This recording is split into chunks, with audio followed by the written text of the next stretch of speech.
¿Me escuchan ahí? Sí, ¿Se profe, se escucha? escucha bien.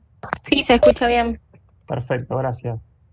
Bueno, Eh, ¿quieres decir algo, Cintia?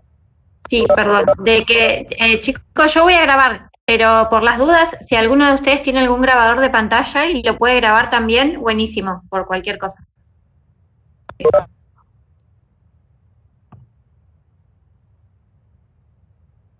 Listo. listo. Bueno, aparte como un poquito acá arriba, así no me tapa tanto la... Bueno, largamos. Esta clase, este seminario es de sistema nervioso autónomo. Eh, Mi nombre es Marcos Aymar. Bueno, yo soy docente de la Unidad Académica Terapéuticas y Farmacología desde el año pasado y trabajo como médico psiquiatra. No sé si hay alumnos de acá nuestros, Cintia, pero bueno, algunos Sí, me sí hay. conocerán, hay un par. Menos mal. Y bueno, y vamos a ver un poquito este tema. Es medio largo, así que bueno, vamos viendo cualquier cosita que noten alguna duda o algo que no se entienda, paramos y bueno, y vamos resolviendo en la marcha. Bueno, vamos a empezar. Bueno, el sistema nervioso autónomo, la presentación va a tener una introducción, vamos a hablar algo de neurotransmisión, receptores, respuestas de los órganos efectores a los impulsos autonómicos, vamos a hablar de los fármacos que se utilizan o que tienen acción en el sistema nervioso colinérgico, ya sean agonistas directos e indirectos, vamos a hablar de antagonistas muscarínicos, y también vamos a hablar de fármacos que actúan en el sistema nervioso adrenérgico, también con efecto directo e indirecto, y antagonistas adrenérgicos, también vamos a ver en esta presentación. Lo del sistema somático en realidad está ahí puesto, van a tener una presentación específicamente de bloqueantes neuromusculares que la va a dar otro docente que es anestesista, así que bueno, eso lo vamos a dejar medio. Nada, lo puse ahí, pero no lo vamos a ver ahora. Vamos a dedicarnos más que todo a sistema nervioso autónomo. Bueno, en líneas generales, el sistema nervioso periférico tiene una división funcional, desde el punto de vista funcional, podemos dividirlo en el sistema nervioso somático y el autónomo. Acá les puse básicamente algunas diferencias que tienen el somático del autónomo. El autónomo lo pueden encontrar como visceral, neurovegetativo, involuntario, en algunos autores también está con esos nombres. El somático en realidad lo que hace es dar inervación motora al músculo esquelético, al músculo estriado. Y tiene una regulación que está controlada por la conciencia. O sea, somos conscientes cuando movemos un brazo, por ejemplo, la contracción del brazo. Y el autónomo en realidad inerva todas las estructuras del cuerpo y está regulado por funciones, o sea, regula funciones autonómicas, que son funciones que no tienen un control consciente hasta cierto punto, porque bueno, el sistema nervioso central tiene una interconexión con el periférico que bueno, que hace que de alguna manera no es consciente, pero hay una interferencia. El sistema nervioso autónomo se puede dividir en simpático y parasimpático. En el sistema nervioso simpático vamos a ver que el neurotransmisor es la norepinefrina o la noradrenalina, y la epinefrina o la adrenalina. Vamos a llamar norepinefrina o noradrenalina y epinefrina o adrenalina. Y la acetilcolina, que vamos a ver ahora, es un neurotransmisor que está, digamos, en la fibra preganglionar de este sistema y en las glándulas sudoríparas también tiene como transmisor la acetilcolina. El parasimpático fácil, siempre acetilcolina. Bueno, esto en realidad lo saqué del Goodman, es un dibujito que está bastante bueno, esquemático. De esto ya algo les comentó en la clase de dinamia Manuel. Cosas que vamos a ver ahora se van a repetir un poquitito porque, digamos, de alguna manera es una introducción que tengo que hacer para poder después avanzar un poquito más, así que hay cosas que seguramente ya las saben. Pero nada, o sea, modo de repaso, el sistema nervioso autónomo, lo que les acabo de decir, neurona motora, es una neurona que está mielinizada y el neurotransmisor es la acetilcolina y actúa sobre receptores nicotínicos, que son receptores NM, que ya vamos a ver qué característica tienen estos receptores nicotínicos. El autónomo, como recién les decía, parasimpático y simpático. El parasimpático es cráneo espinal, donde tiene el origen, en el sistema, en la parte craneal o en la médula espinal. Tiene una fibra preganglionar que ustedes pueden ver ahí, que es una fibra más larga, que es el neurotransmisor, como les decía, es acetilcolina siempre. Va a hacer sinapsis en un ganglio, a diferencia del somático, este sistema tiene ganglios en el medio. Este ganglio en realidad tiene un receptor, que es un receptor nicotínico, que se llama NN, nicotínico neuronal, y una fibra postganglionar que es más cortita, que es de acetilcolina, y que está más cerca del órgano que va a inervar.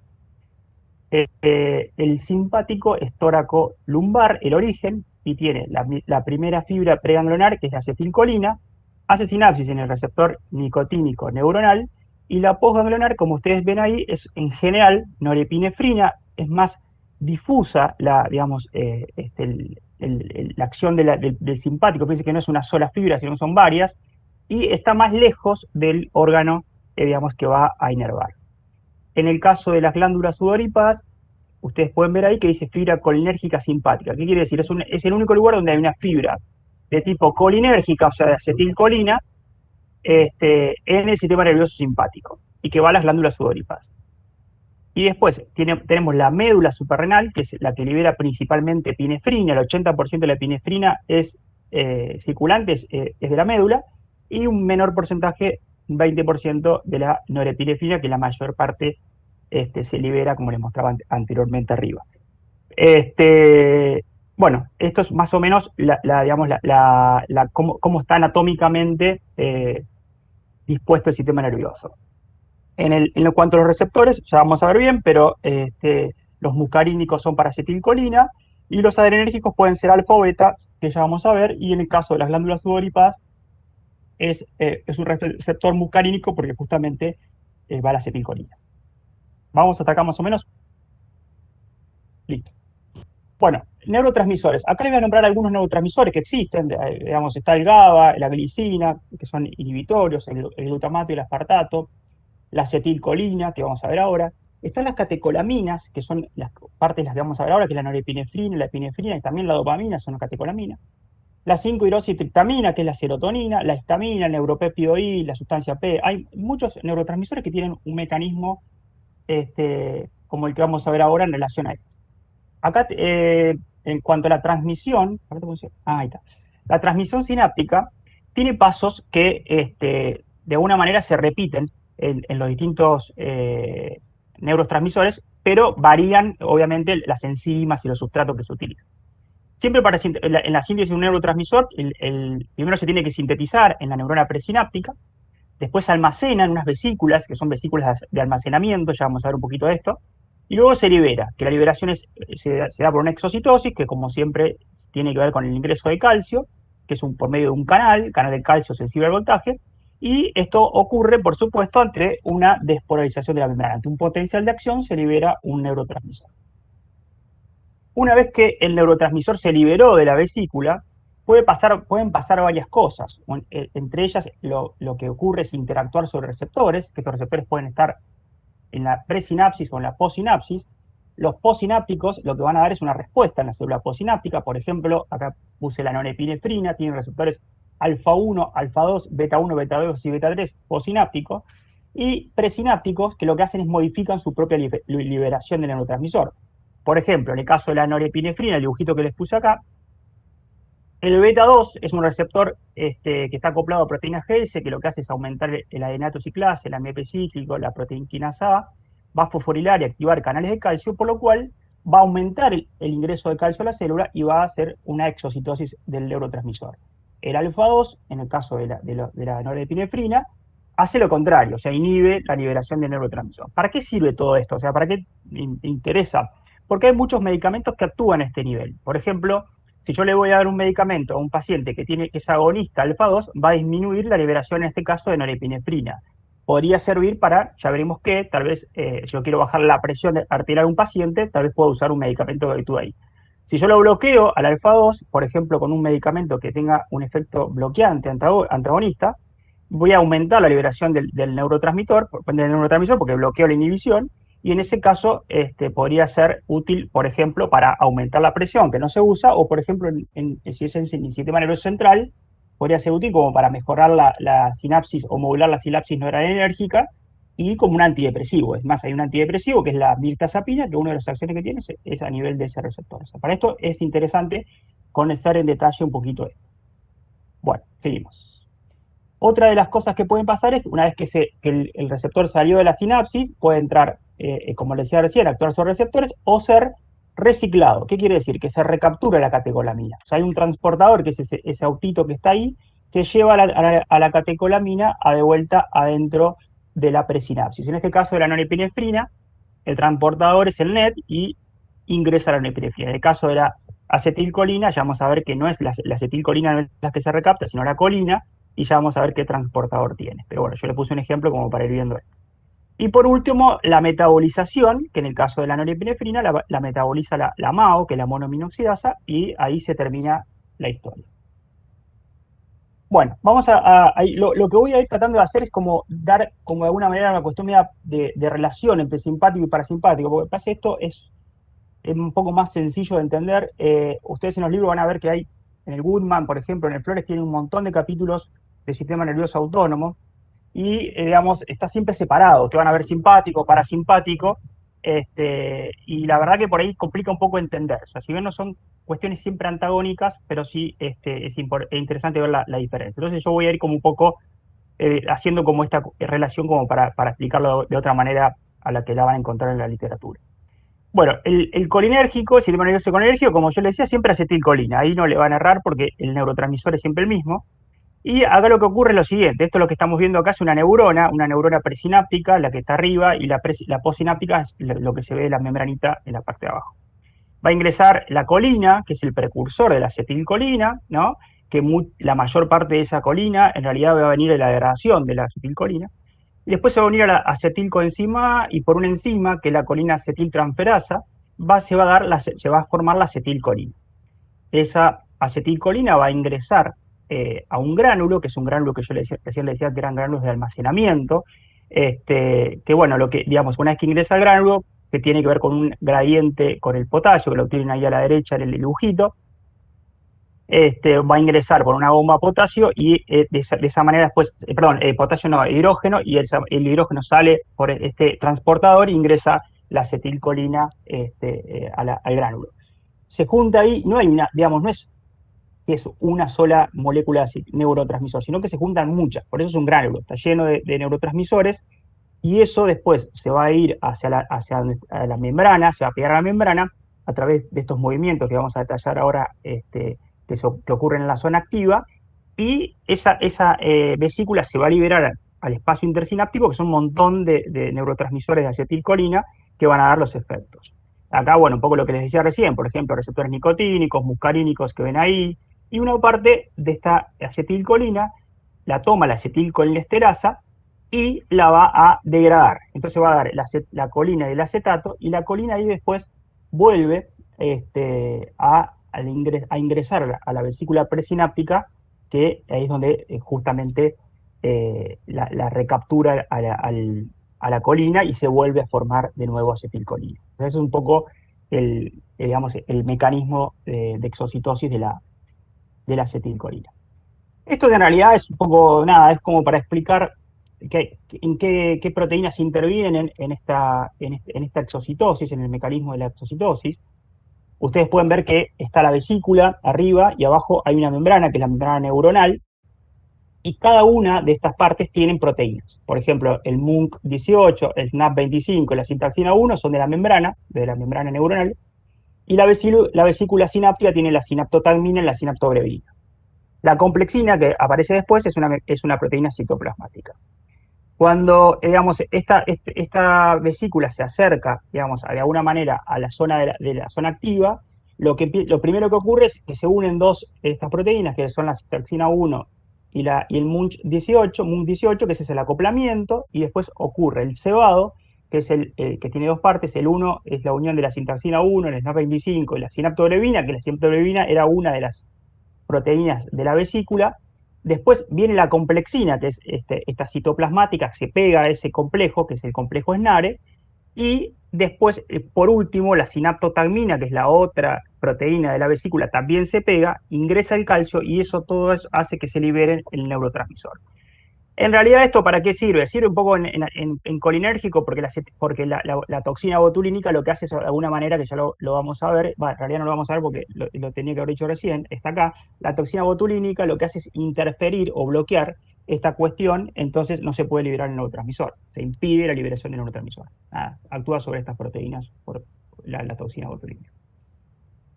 En el sistema nervioso adrenérgico, en realidad intervienen más de una enzima en la síntesis del neurotransmisor, es un poquito más largo, más complejo. Ingresa la tirosina, de la tirosina actúa por una enzima que se llama tirosina hidroxilasa, se transforma en dopamina, en dopa, después por la dopa por la aminoácido, una descarboxilasa, se transforma en dopamina, y la dopamina ingresa al gránulo, como ven ahí. En el gránulo después se transforma en noripinefrina, que actúa otra hidroxilasa ahí, y eso es lo que se libera. Esto en el caso de que sea una neurona noradrenérgica, donde las células generen noradrenalina. Si es dopaminérgica, no pasa todo esto, sino la dopamina se mete al gránulo y se queda ahí. No está la enzima esta dopamina beta-hidroxilasa que transforma la dopamina en norepinefrina. O sea, me queda la dopamina ahí, lo que se va a liberar va a ser dopamina. Si tengo esta enzima, porque la célula es una célula noradrenérgica, ahí se forma lo que está viendo acá y después se elimina.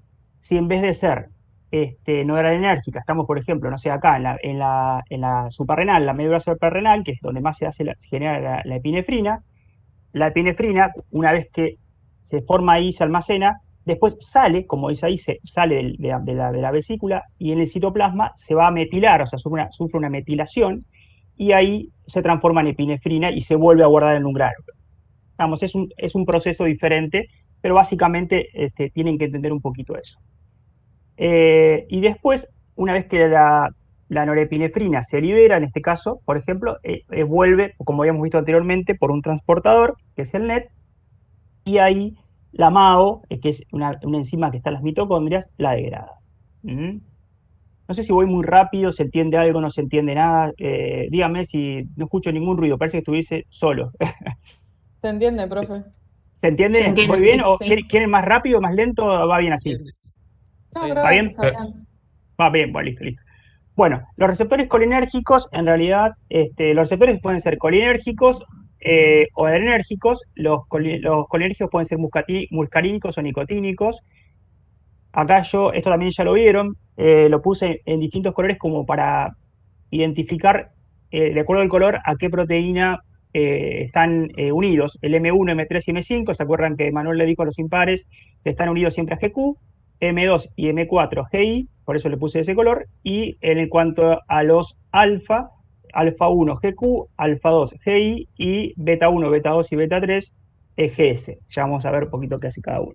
Y los nicotínicos, el que está en el músculo esquelético, se llama nicotínico muscular, el nicotínico neuronal, el periférico, en los ganglios, y en el sistema nervioso central se llaman el sistema nervioso central neuronal, el receptor nicotínico.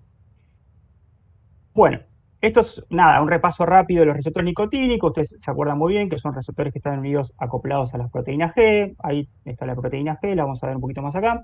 La proteína G es un receptor que tiene 7 hélices, ustedes ven ahí los numeritos, que están conectadas por 3 bucles. Nada, bueno, esto ya lo conocen. La proteína G en realidad está pegada ahí al receptor y lo que hace lo que tiene son subunidades, que es la alfa, que está unida al GDP, y la beta y la gamma.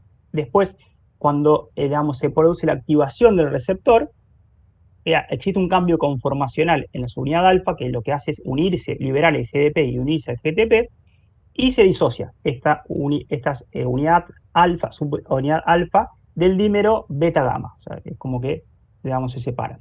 Y ahí cada una de las partes tiene modulaciones intracelulares diferentes. O sea, la alfa unidad GTP hace algunas cuestiones y el dímero beta-gamma tiene otras vías de señalización. Bueno, esto es en realidad los receptores que están unidos a proteína G, GS y GI. Acá lo que puse un poco es esto como para ver lo que recién le decía. El beta 1 los beta están unidos a GS y los M2, M4 GI y el alfa 2 a GI. Acá está un poco lo que pasa, bueno, todo lo que, digamos, ocurre cuando se activa el receptor, viene el receptor, se une y activa la adeniatociclasa, aumenta el AMP cíclico y se activa la proteína quinasa A, que es una enzima que ya vamos a ver que fosforila a otras proteínas y demás. Y el AMP cíclico, acá por la fosfodiesterasa, lo que termina haciendo es siendo degradado a el 5 AMP cíclico, para terminar la acción del AMP cíclico. Esto en realidad está bueno, hay un dibujito que hay un libro importante de fármaco, de psicofarmacología, que es muy esquemático, que yo lo uso mucho para entender estos conceptos, que él habla de distintos mensajeros. El primer mensajero debería ser el neurotransmisor, el segundo mensajero es el AMP cíclico, y ahí ven la proteína quinasa, que está inactiva, cuando en realidad tiene dos partes, una que es el sitio regulador, que es donde se pega el AMP cíclico, y la otra parte que es la unidad catalítica, ¿no? Cuando se pega el AMP cíclico a la unidad reguladora, se separa del sitio catalítico, y el sitio catalítico es el que va a hacer la acción, o sea, es como que está activa la proteína quinasa, agarra la flechita y empieza a fosforilar todo. Parece que está bueno para entender. Bueno, los receptores acoplados a proteína GQ, esto también ya lo vieron, aumentan el IP3, no voy a decir mucho más porque ya lo conocen, aumenta el calcio citoplasmático por el IP3, que en realidad lo que hacía era abrir el retículo sarcoplásmico y permitir la salida del calcio, y el diacilglicerol lo que permitía era que ingrese calcio al citoplasma por una fosforilación y apertura de canales de calcio de la membrana. Los receptores nicotínicos no están unidos a la proteína G, sino que son canales iónicos activados por ligandos, tienen 5 subunidades todos, ¿no? Y lo que van a hacer es aumentar la permeabilidad para distintos iones, principalmente el sodio, y tiene distintas subunidades, alfa, beta, gamma, con distintas isoformas, eso es un detalle. En los receptores nicotínicos, como recién hablábamos, están los nicotínicos musculares, neuronales, y ahí está mal, no es neuronal, ahí me quedó mal. En realidad es NN, nicotínico neuronal, y después está, el segundo es NN, no NM.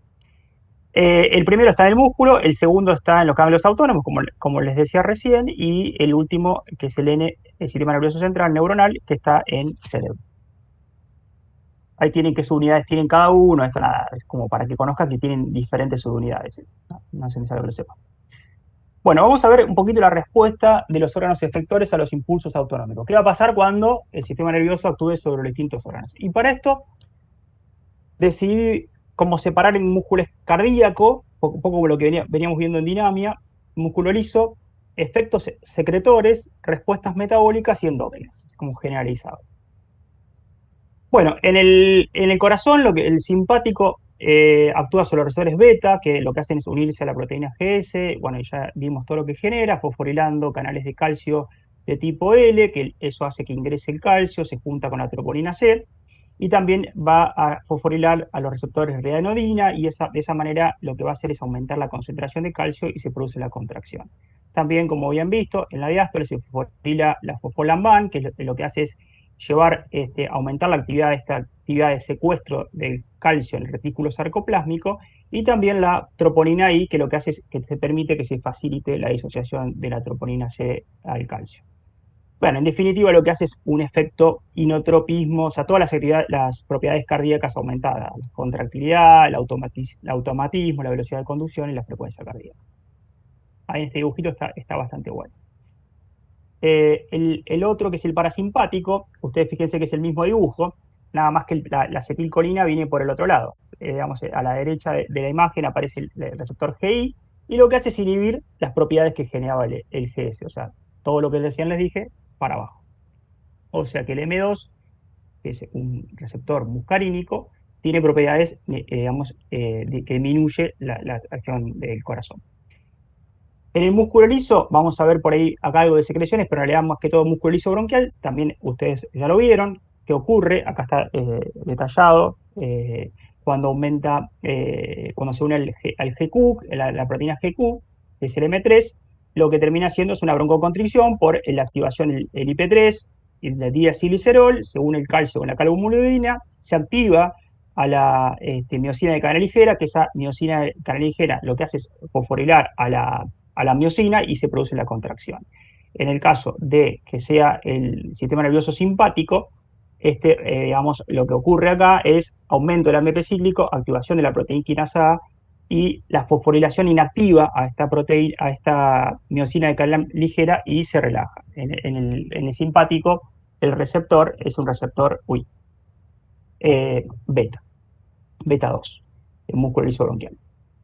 Bueno, acá hay algunos fármacos que también, otras maneras de modular esta cuestión del AMP cíclico es acá, como decía recién, es inhibir a la degradación. Por ejemplo, la teofilina, que es un medicamento que se utiliza para el asma, lo que hace es bloquear acá la fosfodiesterasa y tengo más AMP cíclico por otro mecanismo. En el músculo liso gastrointestinal, el parasimpático, por medio del M3, lo que hace es aumentar la motilidad, es prospasmódico. Y el simpático, al contrario, disminuye la motilidad, porque relaja el músculo liso. Hay una acción M2, es un medio ahí como que supuestamente disminuiría la relajación y por lo tanto aumentaría la contracción del músculo, que aparentemente estaría también dada por el parasimpático. Igual lo principal del parasimpático es M3. Lo del M2 se lo puse porque está descrito, pero en realidad lo más importante es que el M3, ustedes vean la flechita ahí que puse, que es como más grande, porque justamente tiene más importancia eso. Bueno. Bueno, en la vejiga, el músculo de Trusort es exactamente lo mismo. M3 aumenta el calcio, aumenta la contractilidad del músculo liso en la vejiga y el simpático, por medio del beta 2, relaja. Exactamente lo mismo que vimos recién. Acá vamos a ver después que hay algunos medicamentos que, si son agonistas de este receptor, por ejemplo, van a provocar retención urinaria, o antagonistas que también van a utilizarse, vamos a ver después cuando veamos los fármacos. En el útero, en general esto tiene como más, digamos, importancia en la embarazada, porque bueno, los receptores beta 2 relajan el músculo, el miometrio, y los alfa 1 producen la constricción del músculo. Es un músculo liso. Pasa lo mismo que veníamos hablando recién. En los vasos sanguíneos, el alfa 1 produce vasoconstricción. Ahí hay fármacos que se utilizan como los descongestivos. Y el beta 2 es un vasodilatador. Por lo mismo que hablábamos acá, ahí está descrito, digamos, qué es lo que ocurre en el vaso.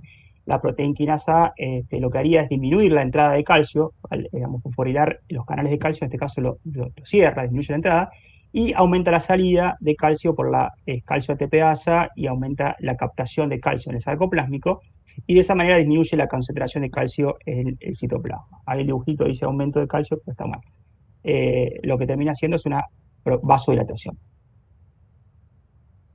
Acá veníamos bien hasta acá. Acá en realidad es como que el M3 aumentaba el calcio y yo digo, bueno, entonces el parasimpático tendría que provocar el músculo liso vascular una vasoconstricción. Y no es así. En realidad lo que hace es lo que genera es una vasodilatación, es relajar el músculo liso por medio del óxido nítrico. El aumento de calcio por la unión del M3, aumento de la fosfolipasa C, IP3 y calcio, en el endotelio se produce un gas que es el óxido nítrico, y eso va después a difundir al músculo y va a activar al GMP cíclico, que va a activar a la proteína quinasa G, y de esa manera esa proteína quinasa va a fosforilar, o por lo tanto la va a inactivar a la proteína, a la quinasa de cadena ligera de miosina, y de esa manera va a producir una relajación. O sea, el efecto de relajación depende, digamos, o es indirecto de alguna manera, que depende del óxido nítrico. Esto en el caso que el vaso esté sano. Si el vaso está dañado, el receptor, digamos, va a ir directamente el neurotransmisor al músculo y va a producir contracción. Pero en el caso que esté dañado pasa eso. Y en el simpático, alfa 1, vasoconstricción. Ahí no hay mucha duda porque en realidad es lo que veníamos viendo. En los órganos sexuales pasa lo mismo que en los vasos. En realidad aumenta la concentración de óxido nítrico y eso hace que se produzca la relajación. Ese es el mecanismo por el cual se da la erección. Y la fosfodiesterasa 5 lo que hace es degradar a ese GMP cíclico y se termina la acción. El simpático, por medio del M3, te participa en la eyaculación. ¿Qué pasa en la disfunción eréctil? En la disfunción eréctil, viene la fosfodiesterasa y de alguna manera, cuando se quiere dilatar, no se puede dilatar, entonces pincha el globito de la fosfodiesterasa ahí, y lo que se usa para esto es un inhibidor de esta enzima de la fosfodiesterasa para que justamente le permita, tener la acción. Bueno, estos son en los ojos, son importantes estos, acciones. Acá lo que podemos ver es, por ejemplo, lo que pasa con la pupila. La pupila, en realidad, la apertura de la pupila es, un balance entre lo que tiene que ver con la norepinefrina y la acetilcolina. Es directamente proporcional a uno y al otro. Cuando aumenta la norepinefrina, aumenta la apertura pupilar, y cuando aumenta la acetilcolina, disminuye. Entonces, el parasimpático lo que hace es justamente generar miosis, o sea, los músculos lisos circulares, el esfínter que ven ahí, se contrae y eso hace que se produzca la miosis. Esto puede usarse, ya vamos a ver, en el glaucoma. Y el simpático produce midriasis, o sea, abre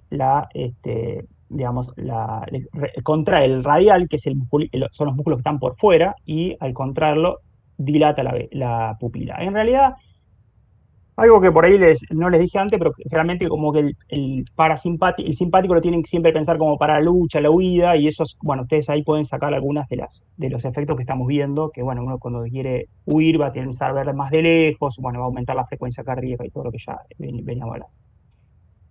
Esto es en cuanto a músculo ciliar. El músculo ciliar, en realidad, lo que tiene que ver es en cuanto a la acomodación para la visión cercana. La contracción de este músculo por el parasimpático ayuda a que uno pueda ver de cerca, acomodar, focalizar de cerca. Y el simpático ayuda a ver de lejos, o sea, ayuda a la acomodación lejana, porque lo relaja a este músculo ciliar. Ahí están los receptores que están involucrados. Y en el humor acuoso es otra de las cosas que participa el simpático y el parasimpático. El beta 2, en teoría, hay como una hipótesis de que podría aumentar la secreción de humor acuoso. Por lo tal, los beta bloqueantes, como el timolol, al disminuir la producción de humor acuoso, disminuirían la presión intraocular y servirían para el glaucoma. Ahí tienen el dibujito de cómo se genera el humor acuoso. Y si esto aumenta acá, aumenta la presión intraocular, entonces estos fármacos hacen que haya menos producción de humor acuoso y por lo tanto sirven para el glaucoma.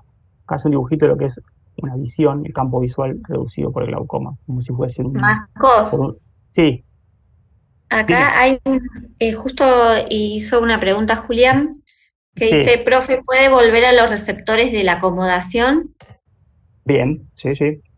¿Acá? Sí. Bien. Sí, profe, quería ver cuál era el receptor simpático. Gracias.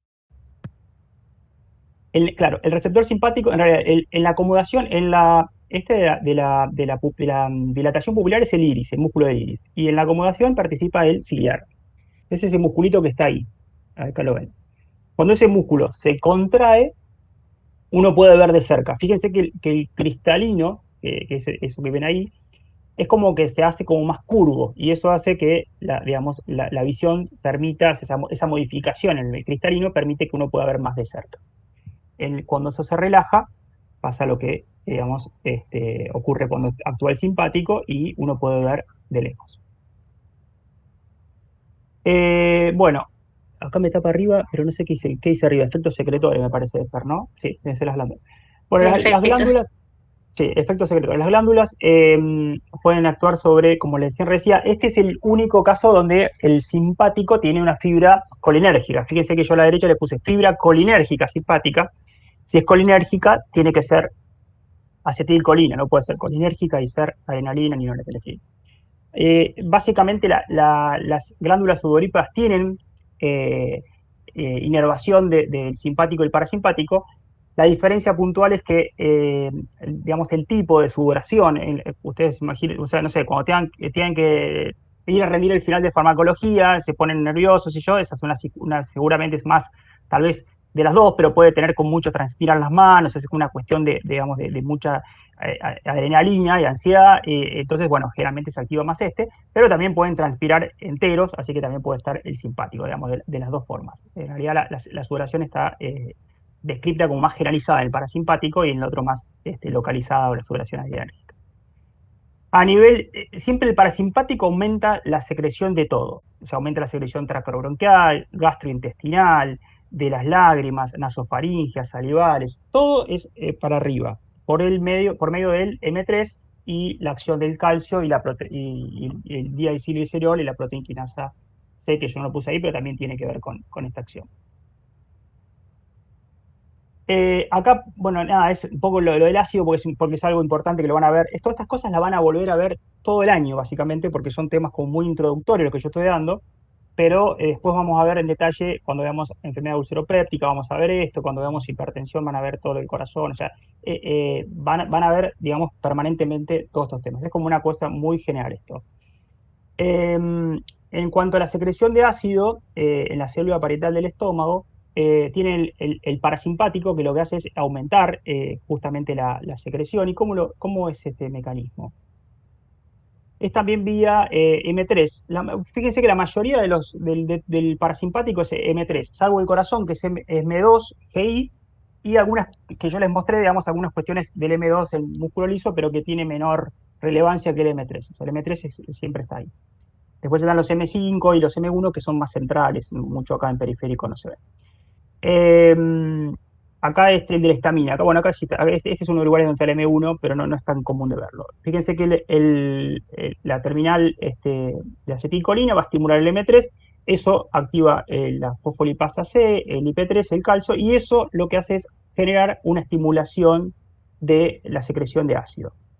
También tiene como una acción sobre la histamina, que lo que produce es estimular la síntesis de la histamina, estimula la histamina por medio del M3, y eso, la histamina de por sí también hace lo mismo, pero por otra vía, que es la vía de la adenatociclasa, y aumenta el AMP cíclico, aumenta la proteína quinasa A, y también estimula la bomba y aumenta la secreción de ácidos. Ustedes pueden ver que, si imaginan esto, ustedes si bloquean la histamina, por ejemplo, hay fármacos que sirven, que son anti-H2, pueden disminuir la secreción de ácido, o pueden bloquear acá arriba el M3 y también reducir la secreción de ácido.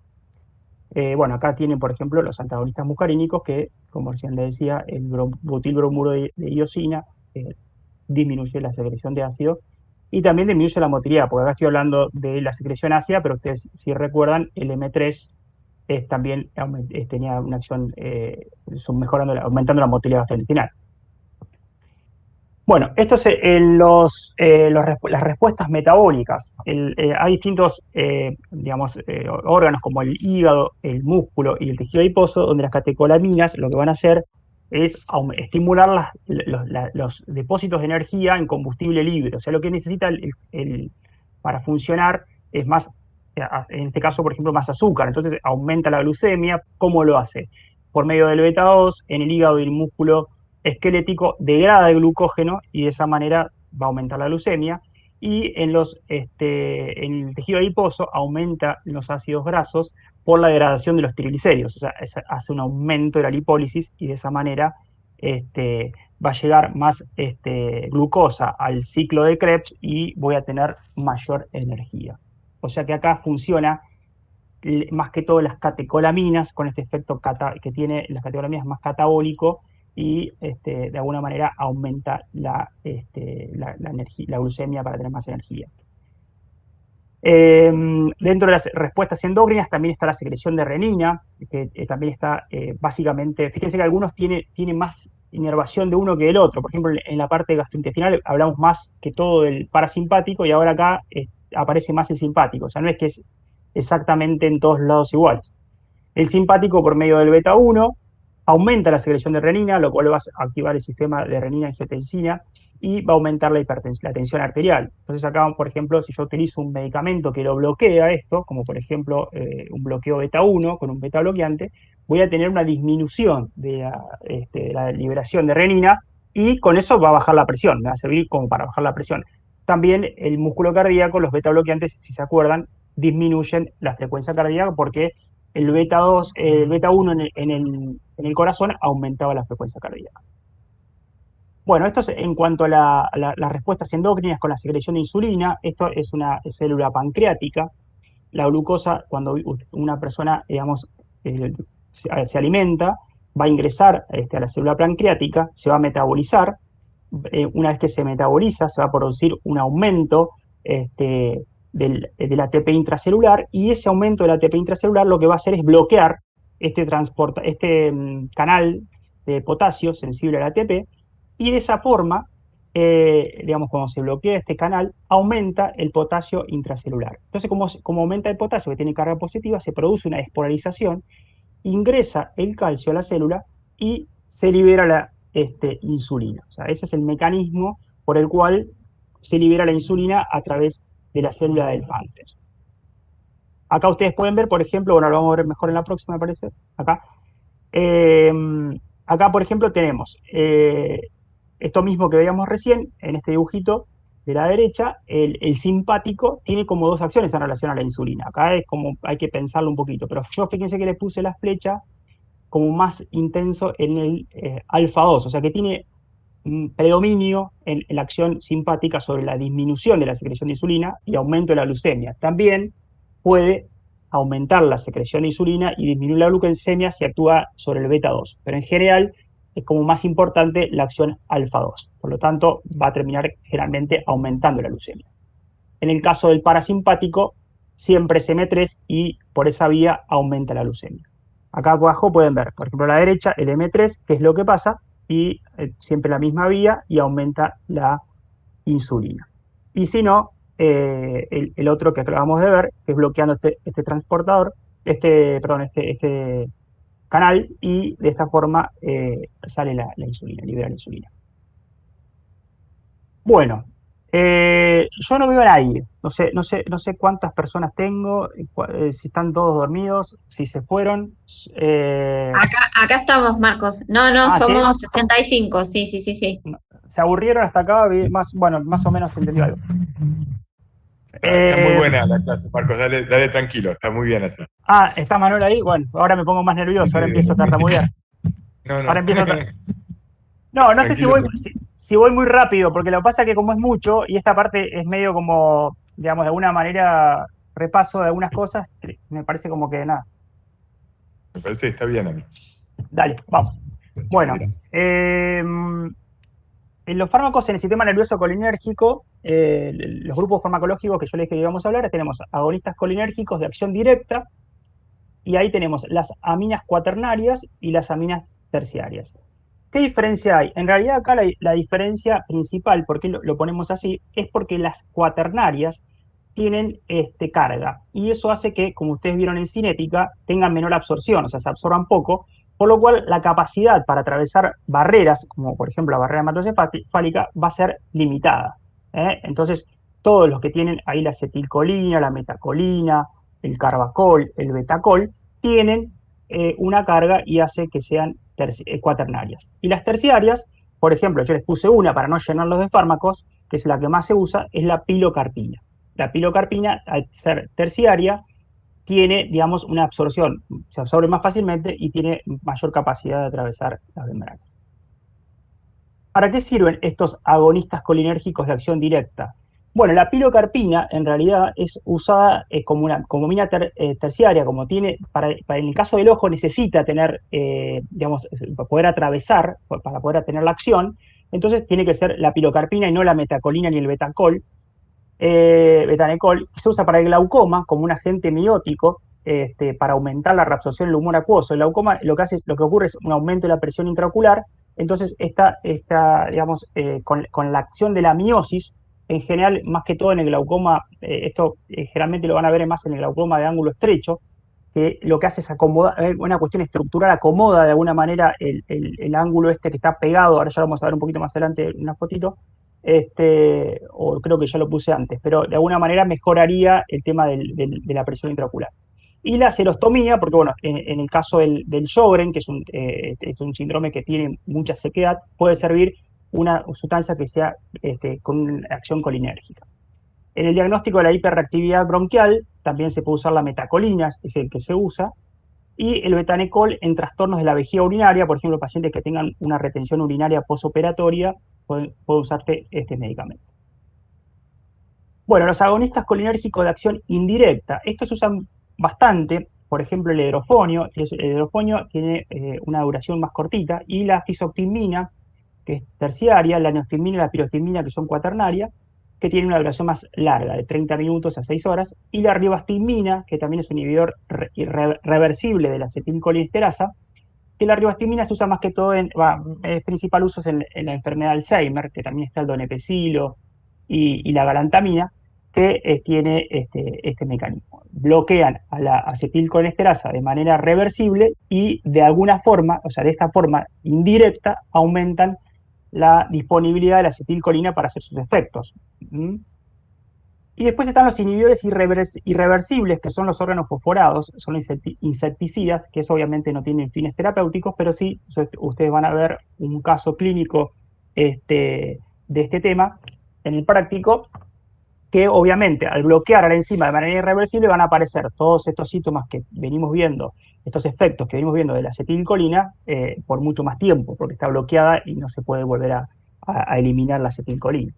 Acá esto lo saqué del Flores, que tiene algunas, digamos, algunas acciones de la duración, el comienzo de acción y de estos medicamentos, que no me voy a detallar mucho porque son cuestiones que la pueden leer después.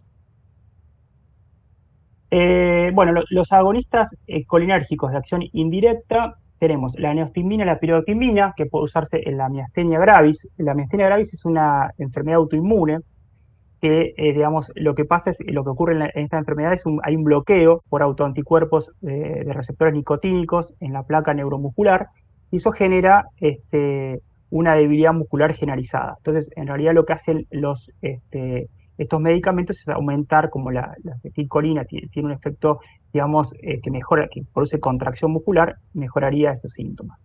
En el ilioparalítico también puede aumentar la motilidad. La fisoctimina también se usa en el glaucoma, el ángulo estrecho. Y en la intoxicación atropínica, o sea, el paciente que está intoxicado con atropina puede utilizarse, puede antagonizar los efectos atropínicos la fisoctimina. Y la ribastimina, como les decía recién, en el Alzheimer, que una de las teorías que hay es esta, que podría tener que ver con una función colinérgica disminuida. Efectos secundarios. Esto en realidad lo tendrían que decir ustedes con todo el tiempo, con todo lo que vengo hablando, porque en realidad por eso le puse secundarios. ¿Son secundarios a qué? ¿A qué son secundarios? Y puede ser a la baja... Por los diferentes tejidos. Sí, pero secundarios ¿a qué serían? A que por ahí algunos de ellos no son tan selectivos para algunos receptores. Sí, secundarios al mecanismo de acción, ¿no? O sea, al mecanismo que tiene, digamos, en este caso, la vía colinérgica. O sea, la acetilcolina secundariamente, o sea, produce diarrea. ¿Por qué? Porque da un aumento del peristaltismo, ¿no? Produce sudoración. Entonces, lo sacan solo los efectos. Eso es lo que le quiero decir. No son colaterales que no tienen nada que ver con el mecanismo con el que tiene el fármaco. Son secundarios. Ustedes van a darse cuenta, a medida que entiendan los efectos, van a sacar efectos que pueden ser útiles, terapéuticos, y también secundarios, ¿no? O sea, van a depender un poco del mecanismo, un poco no, todo depende del mecanismo que provoca, en este caso, la acetilcolina en los diferentes órganos. Eso quiere decir que es secundario. Estos son los más importantes. Se quejan los pacientes de, bueno, le produce diarrea, sudoración, baja de hipotensión arterial. Bueno, ahora vamos a ver los fármacos que son antagonistas muscarínicos. Los antagonistas muscarínicos harían, en realidad, todo lo contrario o sea, bloquearían a los receptores de acetilcolina. En este caso estamos hablando de muscarínicos, no de receptores nicotínicos, ¿no? Los alcaloides de las plantas veladona, la veladona en realidad, esto dice que había mujeres italianas que se ponían esta sustancia en los ojos para dilatar sus pupilas, aunque aparentemente eso era lo que los hacía ser como más interesantes, y de ahí sale el nombre, y acá los dos prototipos, o sea, los nombres más importantes son la atropina y la escopolamina. Y después tenemos algunas cuaternarias, como el tiatropio, que vamos a ver para qué se utiliza.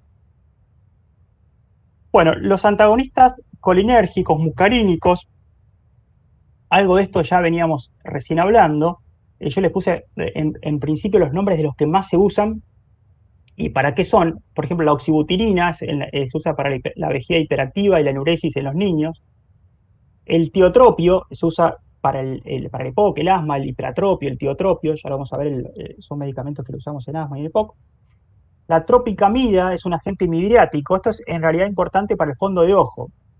Cuando uno tiene que ir al oftalmólogo y quiere mirarle bien la retina, ahí puede utilizar estos medicamentos que la desventaja que tiene es que son midriáticos, y al ser midriáticos te alteran la acomodación, o sea que van a estar, depende del tiempo de acción de la cicloplejía, van a estar con dificultades para acomodar. Por eso por ahí se usan más los que tienen acción midriática directa, como un adrenérgico.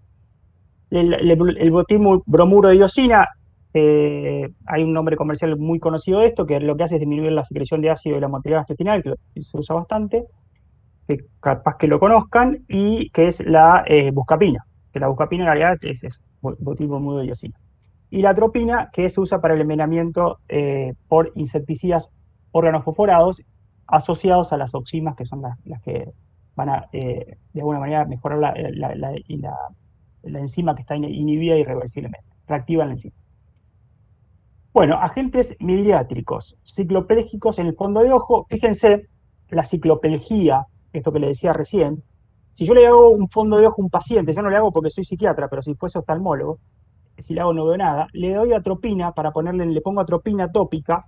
Fíjense el tiempo que quedaría con la cicloplejía, de 8 a 12 días, o sea, va a estar sin poder acomodar un montón de tiempo, o sea que no va a estar muy lindo. En cambio, si le doy, por ejemplo, tropicamida, es un cuarto de día, o sea, no es tanto el tiempo que están con los efectos de la cicloplejía. Bien. Esto en realidad es un experimento que hizo Dale con conejos, y lo que pudo ver él es algunas cosas que vimos en Dinamia, así que estos ustedes lo tienen que saber. Lo que hizo es utilizar un agonista, primero la acetilcolina, en una dosis de 2 microgramos, ¿no? Entonces lo que se vio, acá lo que van a ver es la presión arterial en milímetros de mercurio, cómo va cambiando. Entonces le daba a los conejos acetilcolina primero sola, y veía que la presión arterial bajaba, ¿no? Bajaba la presión arterial por una vasodilatación que habíamos visto que estaba mediada por el óxido nítrico. Después lo que hizo es dar la acetilcolina, pero en dosis más altas, que serían 50 microgramos. Y lo que vio es que bajaba más la presión arterial y la frecuencia cardíaca, porque ya aparecía el bloqueo M2 en el corazón y, digamos, esa bradicardia era mayor. Después lo que hacía era darle atropina primero y después le daba la acetilcolina. Lo que vio es lo que haría cualquier antagonista, o sea, se bloqueaba el efecto de la acetilcolina, o sea que antagonizaría el efecto muscarínico. Hasta ahí estamos todos de acuerdo, creo que no hay ninguna duda, pero después aparece el D, que esto fue el experimento que en realidad revolucionó todo. ¿Por qué? Porque le dio atropina, le dio acetilcolina en dosis más altas, y en vez de bajar aumentó la frecuencia cardíaca y la tensión arterial. ¿Y cómo fue esto? ¿Qué pasó? Lo que pasó fue que la acetilcolina, en realidad lo que hizo es, en los receptores nicotínicos, tuvo una acción y aumentó la norepinefrina y la perefrina también en la glándula suprarrenal, y de esa manera aumentó la tensión arterial. ¿Se entiende esto o no? ¿Por qué pasa esto? Si no, en la próxima capaz que lo entienden mejor. Esta es la primera, digamos, la primera imagen, una de las primeras imágenes que vimos. Si yo bloqueo acá, digamos, ese sería lo que haría la atropina, o sea, bloquearía el parasimpático. Pero, si viene por acá, la acetilcolina, fíjense que la neurona preganglionar es de acetilcolina. Y este receptor no está bloqueado por la atropina, el nicotínico neuronal. O sea, que, como dice acá abajo, la atropina es un antagonista muscarínico, bloquea receptores muscarínicos de acetilcolina, pero no bloquea los nicotínicos de acetilcolina. Entonces, como no bloquea los nicotínicos, ¿qué pasa? Esto sigue. Acá va a estimular este receptor y esto sigue, acá sigue y acá sigue. No, perdón, acá no, acá. Entonces, ¿por qué aumenta la presión? Por esto. Entonces ahí se descubrió que esta, digamos, una de las cosas que se descubrió con este experimento es que esta fibra preganglionar tiene acetilcolina. O sea que para alguna explicación, digamos, toda esta historia que le estoy contando tiene, porque bueno, es lo que se evidenció. Este hombre, digamos, fue un premio Nobel y descubrió este detalle. Bueno, Profe, disculpa que te otro... interrumpa un segundito. Sí, ¿Lo podrías explicar de nuevo eso? Porque no me quedó muy claro, perdón. dale. ¿Qué parte? ¿Esta última? Sí, la última parte, por Dale. favor. ¿Querés que vuelva al ejemplo? Al ejemplo hasta Sí. acá, hasta el C se entendió, ¿no? Sí, Porque eso ya lo vimos. O sea, doy la acetilcolina, baja la presión arterial. Le doy primero atropina, después acetilcolina. O sea, la presión arterial, digamos, bloquea el efecto de la acetilcolina. Lo que por ahí es más llamativo es que aumenta la dosis de acetilcolina, le doy más acetilcolina todavía y sigo dándole atropina, ¿no? Es atropina más acetilcolina en dosis altas. Y eso hace que aumente la presión arterial y la frecuencia cardíaca. Eso es por ahí lo que por ahí es más difícil de entender. Esto es así. Acá tenemos el sistema nervioso autónomo, parasimpático y simpático.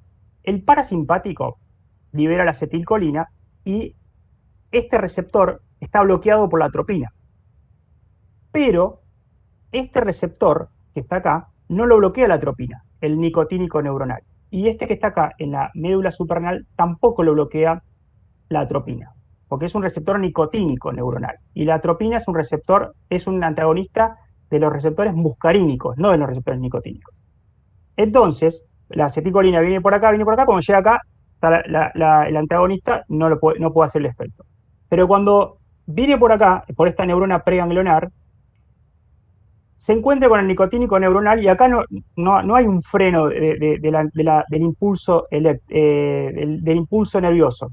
Entonces se libera por esta neurona postganglionar, que es una neurona de norepinefrina, es decir, el sistema nervioso simpático, y por acá, esta otra, que es la médula suprarrenal, también se va a liberar la epinefrina y la norepinefrina, porque acá está el mismo ganglio, el nicotínico neuronal en la médula, y de esa forma aumenta la presión arterial y la frecuencia cardíaca. Pues es un efecto simpático el que se produce. ¿Ahora se entendió un poquito mejor? sí, entiendo. O sea que en este caso la atropina no tendría función porque no actuaría sobre ese receptor. Lo único que estarías modificando es el aumento de la acetilcolina. Al aumentarla, no produce este efecto. Exactamente. Como la atropina no te actúa sobre el receptor nicotínico neuronal, que es el que está ahí donde dice ganglión y en la médula suprarrenal, eso, digamos, como que de alguna manera te queda liberado. Pero fíjate que para poder tener ese efecto, la dosis de acetilcolina que se dio es de 5 miligramos. O sea, habían arrancado con 2 miligramos, 2 microgramos, 50 microgramos, 2 miligramos, 500, bueno, hay 2 miligramos de atropina. O sea, pero de acetilcolina tenemos 2, 50 microgramos y después se va a 5 miligramos. O sea, la dosis de acetilcolina es muchísimo mayor, ¿no? O sea, tiene que ser dosis muchísimo más altas para poder tener este efecto. Entiendo, gracias, profe. De nada. Bueno, el viperideno es otro medicamento anti-M1 que se puede utilizar en el Parkinson. En el Parkinson, en realidad, lo que existe en el Parkinson es un déficit de dopamina en el nigrio estriado, es una estructura cerebral. Esa dopamina, de alguna manera, está como balanceada con la acetilcolina. Cuando la dopamina, como en este caso, disminuye, aumenta la acetilcolina y disminuye la dopamina. Entonces lo que hace el viperideno, así como de alguna manera muy sencilla de explicar, es regular esto. De esta forma, regula la balanza. O sea, si yo tengo menos acetilcolina, porque la bloqueo la acetilcolina con un anti-M1, aumento la dopamina. Entonces tengo más concentración de dopamina a expensa de la disminución de la acetilcolina. Esto en realidad se usa, el viperideno está ahí en algunos pacientes jóvenes que predomina mucho el temblor, no es el antiparkinsoniano más usado, pero sí se usa mucho en el caso de que tengas pacientes con antipsicóticos, en principio típicos, que son los que más efectos parkinsonianos da, cuando veamos psicosis lo vamos a ver bien a esto, Secundario a ese efecto sí se usa por ahí el viperieno como para contrarrestar. El efecto del antipsicótico lo que hace es bloquear de alguna manera, entre otras cosas, la dopamina, digamos, sin querer, porque no es un efecto deseado, a nivel del nigroestriado, y produce parkinsonismo. O sea, puede ser igual que el Parkinson. O sea, ves un paciente con parkinsonismo por un antipsicótico y si no te dicen, puedes creer que es un paciente que tiene Parkinson. Entonces, de alguna manera se regula esto. Los efectos secundarios de los antagonistas muscarínicos, un poco también igual a lo que venía diciéndole recién. O sea, si ustedes se acuerdan que la acetilcolina provoca aumento, o sea, contracción del músculo detrusor, o sea, que es promiccional, aumento todo el músculo liso se contrae, o sea, más eliminación de orina, más aumenta el peristaltismo. ¿Qué va a pasar si yo lo antagonizo a ese receptor? Es como sale solo, o sea, bloquea, digamos, o sea, produce retención urinaria, produce estreñimiento, el paciente no va a poder ir de cuerpo, se queja mucho. Visión borrosa, vimos lo que pasaba con la cicloplejía, se queda de la boca, porque todas las glándulas, ¿se acuerdan? Con el M3 aumentaba la secreción glandular de todas las glándulas, y bueno, en boca también, se le seca mucho la boca. Pueden provocar midriasis, ¿no? Porque es el efecto opuesto, generalmente daban miosis. Si yo bloqueo la miosis, o sea, bloqueo la acetilcolina, predominaba en la apertura de la pupila la norepinefrina, por lo cual la norepinefrina es midriática. Y confusión por esta cuestión de que estos efectos a veces se dan producto de la falta de acetilcolina a nivel central, que pueden dar algo de confusión. O sea, ¿qué pacientes no le daríamos nunca un antagonista muscarínico? Paciente que está con una obstrucción urinaria, ¿no? Porque si dan retención urinaria y tiene obstrucción urinaria, estamos mal. En la hiperplasia de próstata, en la obstrucción gastrointestinal tampoco, y en los pacientes que tienen glaucoma de ángulo estrecho, digamos, ahí dice que pueden generar un ataque de glaucoma agudo, o sea, es una contraindicación. Bueno, hasta acá con agonistas y antagonistas colinérgicos. Ahora vamos, ya queda poco, pero es toda la parte de adrenérgicos. Los agonistas adrenérgicos, sí. No, una cuestión. Nosotros le vamos a dar alguna bibliografía de esto, pero el uso de anticolinérgicos, ya explicó Marcos, digamos, los anticolinérgicos se utilizan para un montón de cuestiones distintas y se utiliza mucho en personas ancianas. Es habitual usarlos. En personas ancianas muchas veces atribuimos situaciones como confusión o constipación o retención urinaria a otras cuestiones, y tiene que ver, es muy habitual que esté vinculada a la medicación que están tomando.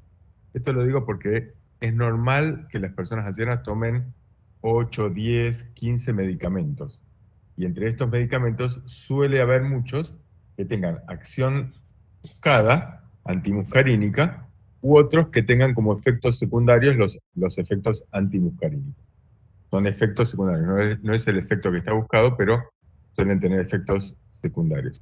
Esto, como para ponerle bastante atención, ya vimos que la eliminación de drogas en los ancianos está muy disminuida y es muy habitual el efecto antimuscarínico, con lo cual estamos teniendo personas confusas, personas que tienen visión borrosa, personas que tienen problemas de constipación o retención urinaria, y lo estamos atribuyendo habitualmente a otras cosas. Raramente un médico se atreve a retirarle el médico, pero debería ser una práctica habitual en lo que se llama la prevención cuaternaria. Bueno, nada más que esto. Sí, tal cual. Sí, es así.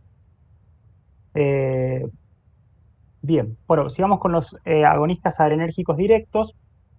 Acá vamos a ver los selectivos, que tienen acción alfa 1 y alfa 2. El alfa 2 en general es una acción más central. Y los agonistas selectivos beta 1 y beta 2. Y después los no selectivos, que tienen acciones alfa y beta, 1 y 2. Y agonistas alfa 1 y 2 y beta 1. Y agonistas beta 1 y beta 2. Y después vamos a ver los indirectos, que lo que hacen es justamente aumentar la disponibilidad del neurotransmisor, pero no por una acción directa sobre receptores, sino por aumento de la liberación, agentes liberadores, inhibición de la recaptación o inhibidores del metabolismo. Vamos a empezar con los agonistas adrenérgicos directos. Bueno, agonistas adrenérgicos directos, esto ya ya venimos hablando, o sea, algunas cosas, así que van a salir medio rápido. El alfa-1, ¿se acuerdan que vimos que generaba vasoconstricción? O sea que la fenilefrina, por ejemplo, como vasoconstrictor, puede ser útil como un descongestivo. Hay muchos descongestivos que tienen este compuesto. Y para hacer un fondo de ojo, ¿se acuerdan que no generaba cicloplejía? Porque la cicloplejía, la parálisis de la acomodación estaba dada por el bloqueo del parasimpático. Así que es un buen agente porque no queda esa molestia. Los agonistas alfa-2 generan vasodilatación por una acción central. ¿Se acuerdan que cuando vimos al principio de la presentación, yo les dije que los alfa-2 en realidad disminuían la liberación del neurotransmisor por esta unión a la proteína GI? Y bueno, esta acción vasodilatadora tiene que ver con este efecto, que puede ser la clonidina, que mucho no se usa, y el alfa-metildopa, que se usa más que todo en las mujeres embarazadas. Acá tienen, por ejemplo, el dibujito a la derecha, cuando bueno, acá en este caso sería norepinefrina, pero podría ser cualquier otro agonista, por ejemplo, podría ser clonidina. Ocupa el receptor, ¿no? Que es un autorreceptor, porque es un receptor que es de esta neurona, porque hay neuronas serotoninérgicas que tienen receptores alfa-2, en ese caso sería un heteroreceptor. Entonces, cuando ocupa este receptor, un agonista, la norepinefrina o algún otro, lo que hace es ponerle como una barrerita, no sale más el neurotransmisor, y de esa forma, como la norepinefrina aumenta la presión, baja la presión. Agonistas adrenérgicos directos, seguimos con los beta-1. Acá tenemos la dobutamina, que es un fármaco inotrópico, que tiene más selectividad por los receptores beta-1. En realidad, esto es como que tiene dos enantiómeros la molécula, los dos son agonistas beta, uno es positivo y negativo, y después tiene una acción agonista y antagonista alfa-1, que en principio podrían ser como de alguna manera antagonizadas, ¿no? Porque una hace lo que hace una, la otra hace lo opuesto. Y este medicamento, la dobutamina, se usa en cardiología para la descompensación cardíaca, en pacientes después de una cirugía o de una insuficiencia cardíaca o de un infarto. Y los selectivos beta-2, que esto lo vamos a ver en asma y en EPOC, que son broncodilatadores, y acá tenemos los de acción corta, se los nombro como para que vayan teniendo algún nombre. Estos son los más usados: salbutamol, fenoterol, terbutalina, y de acción prolongada, como el formoterol, el salmeterol y el indacarterol. Eso para que vayan viendo cuando veamos asma alguno de los fármacos. Los agonistas alfa, que tienen acción alfa-1 y alfa-2 y beta-1 y beta-2, acá tenemos la epinefrina. La epinefrina, como habíamos visto anteriormente, generalmente es sintetizada en la médula suprarrenal. Hay neuronas del tronco que también los generan, pero menos. Y tiene por efecto beta, aumenta la frecuencia cardíaca y la contractilidad, o sea, aumenta la sístole.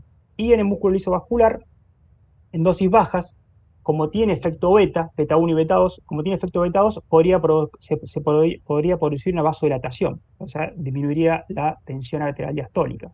La epinefrina tiene más afinidad por los beta-2 que por los alfas.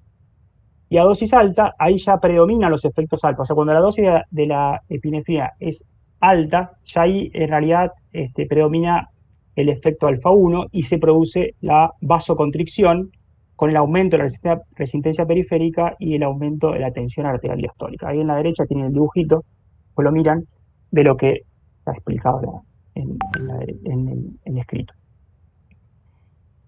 Después tenemos agonistas alfa 1 y 2 y beta 1. Esto también un poco Manuel se los dio en el seminario de Dinamia. La norepinefrina no tiene acción beta. Yo puse norepinefrina no beta para acordarme. Para ustedes también por ahí si tienen alguna idea de esto, pero bueno, en realidad no tienen acción beta 2. O sea, no tienen acción beta 2, no es que no tienen acción beta. Por lo cual, como habíamos visto en el problemita, un paciente que es asmático, yo quiero producir una broncodilatación, este fármaco no se lo puedo dar, ¿no? Sería hasta contraindicado.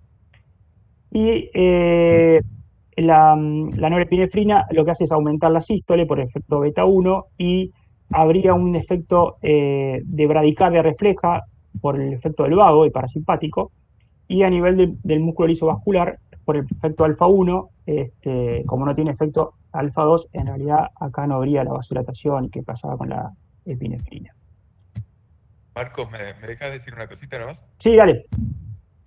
Nada más para hacerlo más franca, que vayas descansando. Okay. Volvete a la anterior, a la de Ahí. 1 y 2. En músculo liso vascular, cuando explicabas que, ¿se acuerdan la adrenalina que él dice, bueno, tiene más afinidad por los beta 2? Entonces a dosis baja predominan los efectos beta 2.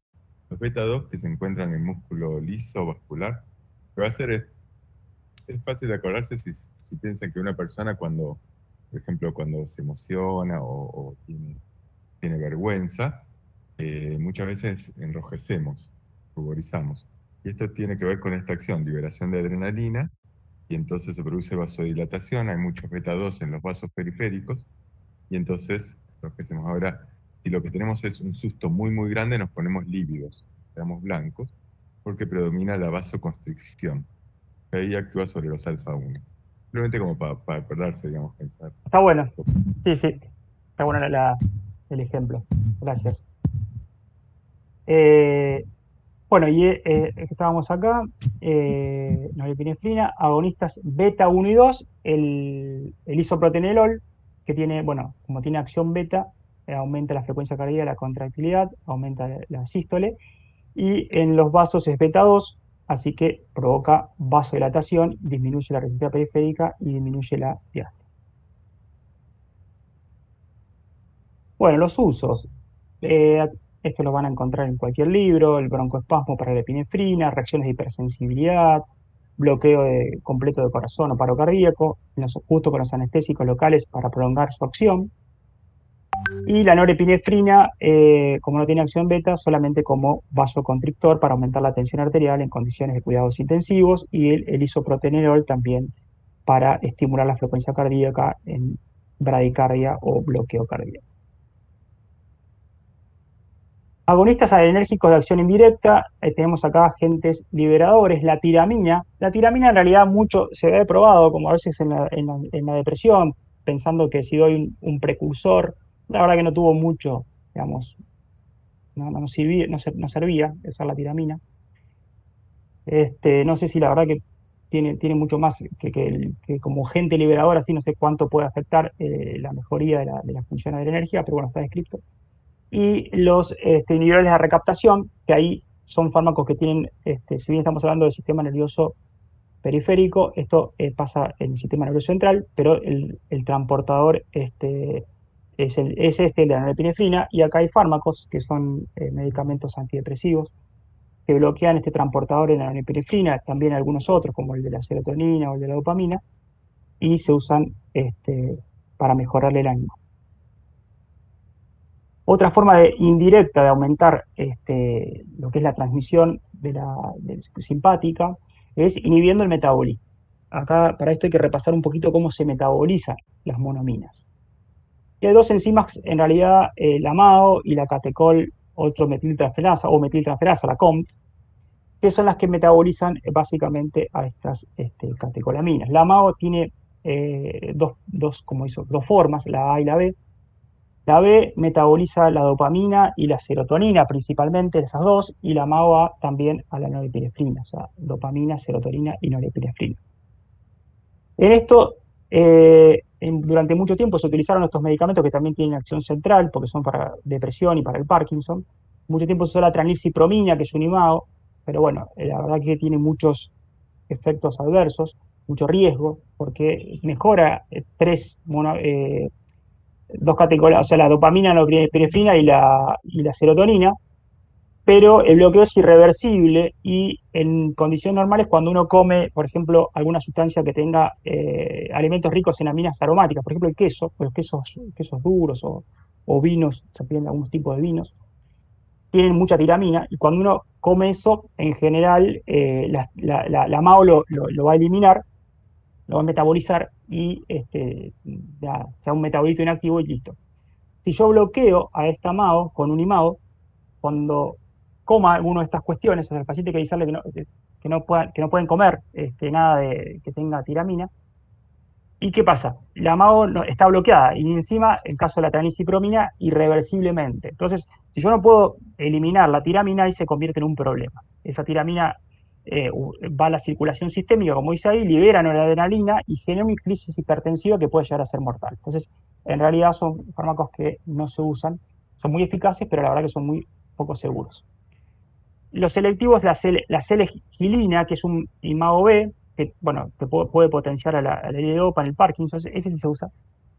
Y también bloqueando en la periferia la COMT, está la entacapona, que bueno, lo que hace es también aumentar de alguna manera la disponibilidad de L-dopa.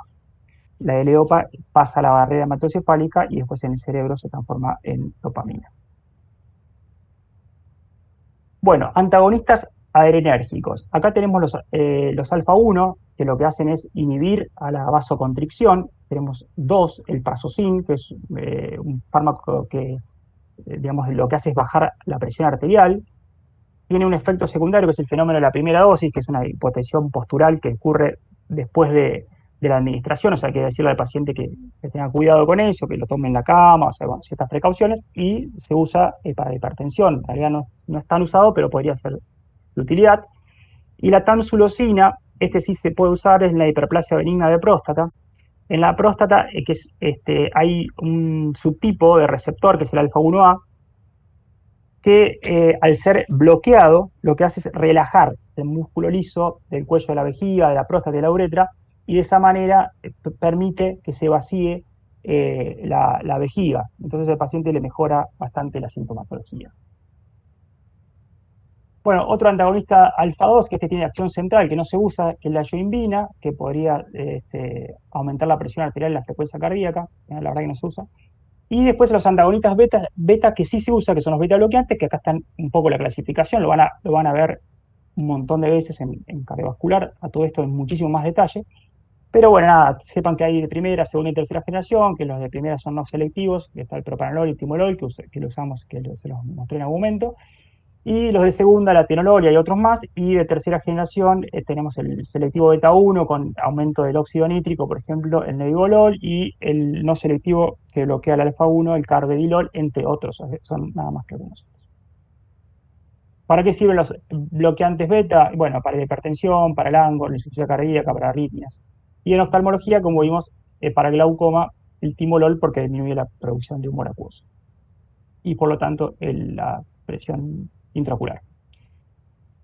Tampoco se usa, nada, lo puse la reserpina como para ponerlo, digamos, que sepan que existe, esto que es un mecanismo que lo que hace es bloquear el transportador de captura vesicular, o sea, cuando la dopamina se quiere meter al gránulo, la reserpina bloquea eso, o sea, bloquea el transportador y no deja que la dopamina ingrese al gránulo, y de esta forma se metaboliza, como está la MAO ahí, la agarra a la dopamina que está en el citoplasma. Por eso se guardan en gránulos, por dos cosas. Una, para ser liberados en mucha cantidad los neurotransmisores, y otra, para no ser, en el caso de la neurotransmisor simpática, no ser degradados por la MAO, que está acá dentro de la presinapsis y, digamos, degrada todo. Entonces, en este caso, podría ser útil, en realidad no se usa, pero sepan eso que está ahí descrito.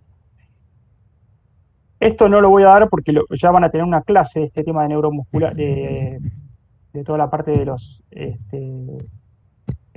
bloqueantes neuromusculares. Son fármacos que lo van a ver después en detalle. Y esto se lo presento así como una última diapositiva para que sepan que la acetilcolina también tiene, como vimos al principio, un receptor que es el receptor nicotínico que está en el sistema nervioso central, que se llama receptor nicotínico en el sistema nervioso central neuronal. Y el uso de la nicotina lo vamos a ver después, esto mucho más en detalle cuando vamos a sensación tabáquica, pero la nicotina viene en parches, viene en chicles, viene en comprimidos, y lo que se puede utilizar es para esto, que es la sensación tabáquica. ¿Qué hace la nicotina? En realidad, ¿cuál es la acción central que tiene? Es un agonista del receptor, este receptor que les acabo de mencionar, y acá lo que pueden ver es, en el dibujito, es el cerebro, es una parte del cerebro, es el área tegmental ventral. Y lo que ven arriba, de la línea esa para arriba, es el núcleo accumbens. El núcleo accumbens digamos, el sistema de la recompensa. O sea, cuando uno tiene una gratificación, ese núcleo, digamos, de alguna manera la dopamina en ese sitio del cerebro es sinónimo de bienestar, básicamente. Y hay muchas vías dopaminérgicas, pero hay una de ellas que se llama la vía mesolímbica, que va de la sustancia del área tegmental ventral al sistema límbico, que está principalmente el núcleo accumbens en ese lugar. Y cuando uno consume nicotina o consume, digamos, varias cuestiones, pero puede ser nicotina en este caso, lo que ocurre es que aumenta, digamos, la dopamina en esa área del núcleo accumbens, del sistema límbico, y la persona siente de alguna manera placer. ¿Qué hacemos con estos fármacos agonistas como los parches de la nicotina? De alguna manera se imitarían, se imitarían los efectos propios de la nicotina, pero de una manera mucho más gradual y regulada. Entonces, en el sistema nervioso tenemos de estos receptores, hay receptores posinápticos, como les puse ahí en amarillo, son los que ven en amarillo y violeta, posinápticos porque están, digamos, después de la sinapsis, ¿no?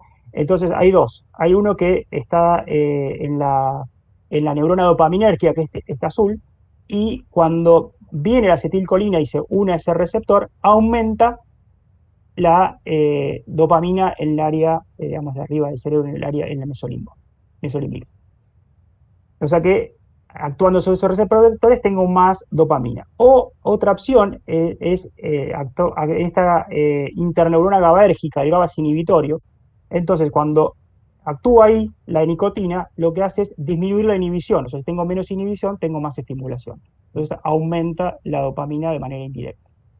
Y por otro lado, también están otros receptores, que se llama alfa-7, no importa el nombre, y es presináptico, que está en otra neurona, que es una neurona glutamatérgica. La neurona glutamatérgica, a diferencia de la GABAérgica, es una neurona excitatoria. Entonces, si yo tengo una liberación de acetilcolina en un receptor que aumenta la liberación de glutamato, el glutamato es excitatorio, por lo cual voy a tener más dopamina, que sería el aumento de manera indirecta. Esto es medio rebuscado, pero bueno, en definitiva, lo que quiero explicar con esto es que la nicotina tiene una aplicación terapéutica que es para la cesación tabáquica. Y con esto terminé. Para dar la clase, saqué información de todos estos lugares y nada más. Muchas gracias. No sé si tienen alguna duda, si quedó alguien. Gracias, Marcos. Bueno, nos vemos después. ¿Alguna duda no? No, un agregado, una cosita, que hay toda una parte que tiene que ver con la acción en la anestesia de lo que se llama relajantes musculares, despolarizantes y polarizantes, que lo vamos a pasar como una grabación que lo hizo docentes, que es Marcelo, que es anestesista, así que como parte del aporte, digamos, teórico de la cátedra, de la UAM, ahí está este seminario dado por Marcos, y les vamos a pedir también que miren, o les conviene mirar también, porque es un muy buen introductorio, está cortito y está lindo, la clase grabada que vamos a subir de Marcelo. Nos la damos juntas para no hacer una cosa tan larga. Sí, yo tenía, Manu, acá preparado eso, pero no quise, meter lo de bloqueantes neuromusculares porque está después recontra detallado, me parecía como que era muy reiterativo. Hice más hincapié en nada más que en lo autonómico. Vale. Bueno, ¿alguna pregunta? No, ¿todo bien? Bueno, espero les haya